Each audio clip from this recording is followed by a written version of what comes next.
তো এর আগের ভিডিওতে তোমাদেরকে বলেইছি যে আমরা তারাপীঠ এসেছি। তো তারাপীঠ এসেছি আর মাকে দর্শন করব না, এটা তো কখনো হতে পারে না।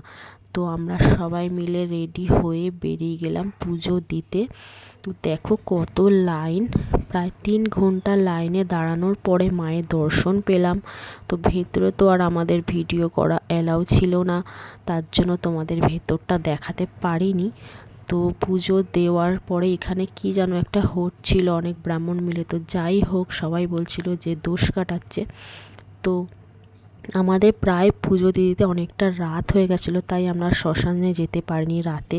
তো সকালবেলা একটু শ্মশানটা ঘুরে নিলাম, ঘুরে নেওয়ার পর একটু কেনাকাটা করতে চলে গেলাম। তো মেয়েরা ঘুরতে এসছে, ঘুরতে গেলে কেনাকাটা করবে না, এটা তো কখনো হতে পারে না।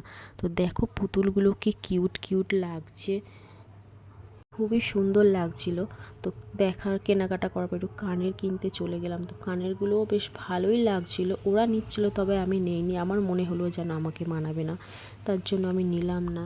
তো আমি তো এটা নিয়ে 2বার তারাপীঠ এলাম। তো তোমরা কে কতবার তারাপীঠ এসছো আমার কমেন্টে অবশ্যই জানাবে।